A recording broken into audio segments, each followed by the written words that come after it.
Everyone welcome back. तो drama को continue करते हैं। यहाँ देखते हैं पार्क, जो कि अपनी पिछली जिंदगी में एक रेस्टोरेंट का मालिक था। उसका रेस्टोरेंट एकदम नहीं चल रहा था। तभी वहाँ पर गुआंग पहुँचता है और उसे कॉन्ट्रैक्ट के लिए मना लेता है। तभी उसे उसकी पहले की लाइफ याद आती है। उसके बाद दोनों ही लड़ने लग जाते हैं। ये सब सोच रहा था, तभी वहाँ पर चुपके से गायंग आ जाती है और उसे धीरे से पूछती है कि उसकी पावर कैसे चली गई। पार्क अपने धुन में होता है तो वो उसे बता देता है कि वो उस टैटू की वजह से हो गया है, जो कि उस औरत के ऊपर ट्रांसफर हो गया है। जैसे वो पीछे घूमता है, वो गायन को देखता है और चौंक जाता है। वो उसे कहती है कि मुझे सब कुछ बताओ। आगे देखते हैं दूही को, जो कि गुअन का इंतजार कर रही होती है। उसे आते हुए देखो एकदम खामोश हो जाती है, क्योंकि वो बहुत ही खूबसूरत लग रहा था। वो उसके पास आता है और उसे खामोशी से जगाता है। डोही कहती है, तुम तो कह रहे थे तुम्हारा हेल्थ खराब है, लेकिन तुम तो बहुत ही चमक रहे हो। वो कहता है, क्या मतलब मैं चमक रहा हूँ? वो कहता है कि उस एक्सीडेंट के बाद मुझे नहीं पता मैं कैसा फील कर रहा हूँ। तो वो कहती है, तब तुम्हें साइकेट्रिस्ट के पास जाना चाहिए, ना कि मेरे पास आना चाहिए। वो उसे कुछ पैसे देती है पिछले खाने के लिए। वो उसे लेने से इनकार कर देता है और कहता है कि मेरी परेशानी बस तुम हो, ये तुम्हारी वजह से हो रहा है। आगे देखते हैं वो उसे कार में बैठाकर कहीं ले जाता है। वो उसका हाथ मांगता है पकड़ने के लिए। जैसे दुई अपना हाथ उसे देती है, वो गाड़ी बहुत तेज चलाने लगता है और वह उन पहलवानों के पास पहुंचता है जो कि उसे कॉन्ट्रैक्ट किए थे। वहां पर जाते ही वो अपने हाथों से इशारा करता है। उसमें से एक पहलवान को हार्ट अटैक आ जाता है। वो फौरन जमीन पर गिर जाता है और मर जाता है। दूही को ये सब समझ में नहीं आता है। वो उसे पूछती है, ये क्या था? वो कहता है, वो सब मेरे दोस्त थे। और फिर दूही पूछती है कि और कितनों से तुम्हें मिलना है? सबसे पहले तुम मुझे बता दो ताकि मैं मेंटली प्रिपेयर हो सकूं। आगे देखते हैं वो लोग कार को एक जगह पार्क करते हैं जहां पर कोई नहीं होता है। गुअन कहता है, चलो करते हैं। दूही को कुछ और समझ में आता है। वो कहती है कि पब्लिक में ऐसा करना ठीक नहीं होगा। गुअन कार से बाहर निकल कर आता है, फिर उसे करता है, चलो बाहर करते हैं। वो कहती है, ये क्राइम है, यहाँ तक कि 1 मिलियन का जुर्माना साथ साथ जेल भी हो जाएगा। वो कहता है कि नदी किनारे घूमना कब से क्राइम हो गया, क्योंकि दूही तो कुछ और सोच रही थी। वो लोग नदी किनारे जाते हैं। उसके बाद वो लोग नदी किनारे जाते हैं। गुअन उसका हाथ पकड़ लेता है और उससे कहता है कि क्या तुम कुछ वक्त के लिए अपने सांसों को रोक सकती हो, और अपना हाथ उसके गर्दन पर रख देता है। दूही को लगता है कि ये मुझे किस करने वाला है, लेकिन गुअन मुस्कुराते हुए उसके साथ पानी में कूद जाता है, क्योंकि वो चाहता था कि उसका टैटू उसे वापस मिल जाए, क्योंकि पिछली बार इसी तरह उसका टैटू ट्रांसफर हो गया था। लेकिन इस बार काम नहीं करता। दूही बाहर आने के बाद बहुत ज्यादा गुस्सा हो जाती है और कहती है कि तुम लोग बस मुझे मारना चाहते हो। मैं तुम्हारी वजह से दूसरी बार डूबने वाली थी। तुम्हें किसने भेजा है? तुम लोग मुझे क्यों अकेला नहीं छोड़ देते? गुअन उसे कहता है कि तुम गलत समझ रही हो, मैं तो बस कुछ चेक करना चाहता था। तो दूही कहती है, अगर तुम्हें कुछ चेक करना ही था तो पहले तुम मुझे बता देते। तो गुअन कहता है, अगर मैं तुम्हें बता देता तो तुम शायद इनकार कर देती। उसकी ओर पैसे फेंकते हुए कहती है, अब मेरे ऊपर तुम्हारा कोई ऋण नहीं है। वहाँ से गुस्से में चली जाती है। आगे हम उस कातिल को देखते हैं, जो कि कुछ सबूत एक लॉकर में रखता है और वो लॉकर से कोई और उस सबूत को ले जाता है और यहाँ पर उसका चेहरा नहीं दिखता।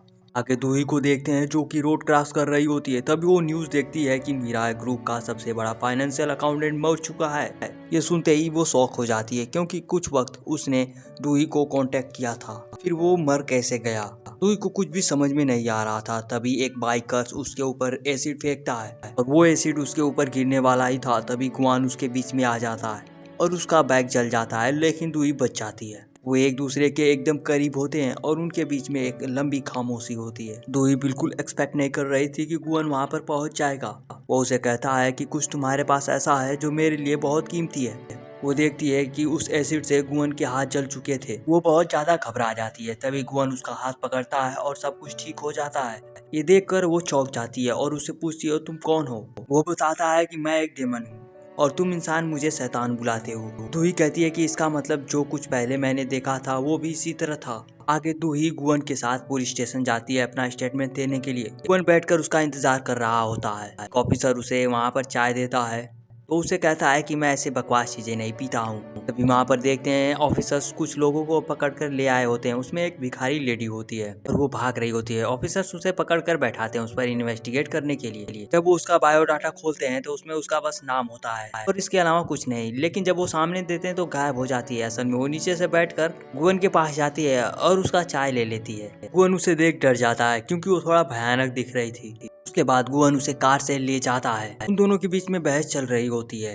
दुई उसे कहती है कि तुम्हारे पावर को इस्तेमाल करने के लिए तुम्हें इस टैटू की जरूरत होगी जो कि अब मेरे हाथों में है। ना ही तुम मेरे हस्बैंड हो ना ही बॉयफ्रेंड, फिर तुम क्या सोच रहे हो कि कैसे तुम अपने पावर का इस्तेमाल करोगे। तो उसे सुझाव देती है कि तुम मेरे बॉडीगार्ड बन जाओ क्योंकि तुम्हें इस टैटू की जरूरत है और मुझे तुम्हारे पावर की, क्योंकि तुम्हें पता है मेरे पीछे कुछ लोग पड़े हैं जो मुझे मारना चाहते हैं। अगर मैं मर गई तो फिर ये तुम्हारा भी टैटू चला जाएगा।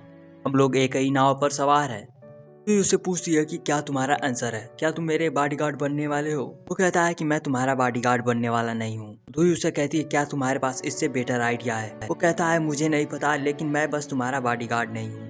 दुई कार से उतरकर अपने अपार्टमेंट की ओर जा रही होती है। गवन उसके पीछे पीछे आता है।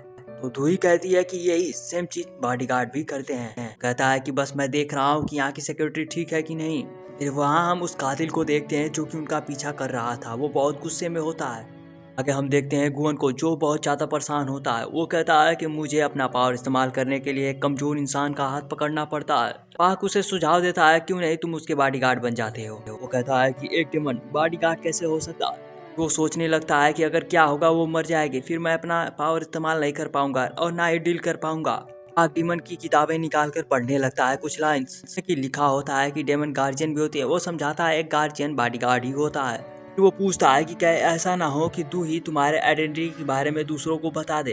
तो गुवन कहता है ऐसा नहीं हो सकता, उसे तो ये भी यकीन नहीं है कि मैं एक डेमन हूँ। पाक उसे पूछता है क्या तुम्हारा पावर सच में गायब हो जाएगा अगर वो मर जाएगी। वो कहता है मुझे नहीं पता और मैं इसके बारे में बहुत ज्यादा परेशान हूँ। तो वो डीमन की किताबें लेकर कहता है कि इसमें सारी बकवास से बात भरी है, इसमें कोई भी यूजफुल इन्फॉर्मेशन नहीं है। वो फेंकने वाला होता है लेकिन फिर नहीं फेंकता। फिर कहता है कि ये बहुत ही जरूरी मैनुअल है। वो उसे किताबों के बीच रख देता है। तो पाक कहता है क्या तुम इसे छिपाने वाले नहीं हो। तो कुवन कहता है क्या मतलब, अगर मैं छिपाऊंगा फिर भी तुम इसे खोज लोगे। वो कहता है कहीं ऐसी जगह छिपाओ जहाँ मुझे ढूंढने में थोड़ी चैलेंजिंग हो। वो किताबों में थोड़ी और ऊपर रख देता है। उसके बाद रूही का उसे मैसेज आता है। वो इसे बॉडीगार्ड बनने के लिए कहती है, नहीं तो वो उसके टैटू पर कवर करवा लेगी। आगे हम दूई को देखते हैं जो कि गुवन के बारे में सोच रही थी। जितनी बार वो उसे मिला हर बार उसे उसने बचाया था।